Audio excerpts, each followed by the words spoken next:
In the world of motorcycles, there is one name that carries more weight than any other: Scout. When you hear that word, you don't think of a slow cruiser. You think of Burt Munro. You think of the world's fastest Indian. You think of a crazy New Zealander doing 200 miles per hour on a machine built in 1920. So, when Polaris decided to bring the Scout back in 2015, they were terrified. If they built a slow, heavy bike, they would insult the legend. If they built a sport bike, they would alienate the cruiser fans.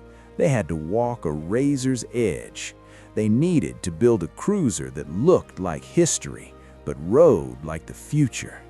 Did they succeed? Well, ask Harley-Davidson, because when the new Scout arrived, the old Sportster suddenly looked like a dinosaur. This is the story of the modern Indian Scout, the bike that proved you don't need to be big to be a legend. 2015.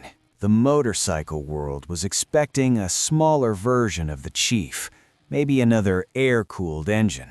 Instead, Indian dropped a bomb. They unveiled the first ever liquid-cooled engine in Indian's history, the Scout 69, 1,133 cubic centimeters, 100 horsepower. Let me repeat that, 100 horsepower in a mid-size cruiser. At that time, a Harley Sportster 1200 made about 60 horsepower.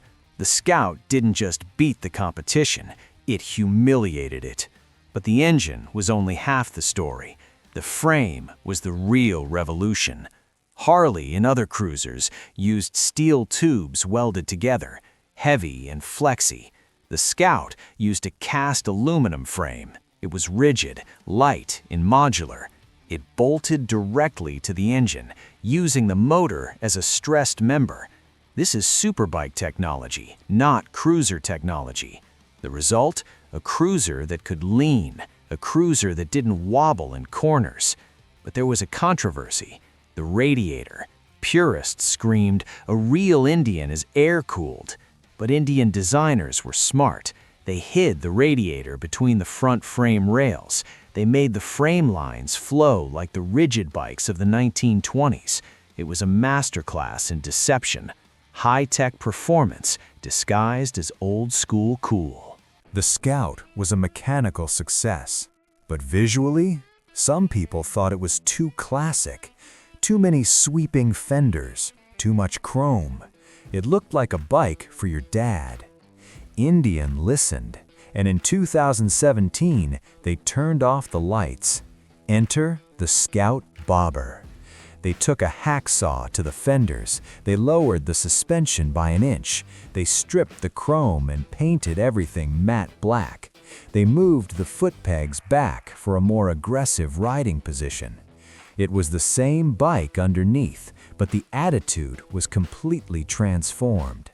The Bobber wasn't polite. It looked like a street brawler. It looked like something you built in a garage at 2 a.m., and sales exploded. The Scout Bobber became the best-selling bike in the lineup. It attracted young riders, women riders, and people who wanted style without sacrificing speed. The Bobber proved that the Scout wasn't just a heritage bike, it was a canvas. It showed that Indian could be dark, moody, and dangerous. While the Scout was conquering the streets, Indian was doing something else. They were conquering the dirt. For decades, Harley-Davidson owned flat-track racing. The XR 750 was unbeaten. Indian built a dedicated race bike based on the Scout engine architecture. They called it the FTR 750. They hired the wrecking crew. And they didn't just win, they dominated. They destroyed the competition so badly that the rules had to be changed. This racing success trickled down to the street. It gave the Scout legitimacy. When you sat on a Scout Bobber and a traffic light, you knew that the engine between your legs shared DNA with the bike that was winning championships every weekend. This racing heritage birthed the FTR 1200 street bike later, but it all started with the Scout engine. It reinforced the message: Indian isn't just about nostalgia. Indian is about winning. Fast forward to today, 2025. After 10 years of success, the Scout needed an update, and Indian took a huge risk again. They redesigned the entire bike from the ground up. The biggest change? The frame. They threw away the high-tech aluminum frame and replaced it with a traditional steel tube frame. Why? Did they go backwards? No. They did it for the customizers. The old aluminum frame was hard to modify. You couldn't cut it, you couldn't weld it. The new steel frame invites you to chop it up. It's a gift to the garage builders. They also updated the engine. It's now the Speed Plus 1250. More torque, more power, smoother delivery. They kept the classic look. The line from the tank to the rear axle is perfect, but now it has modern tech.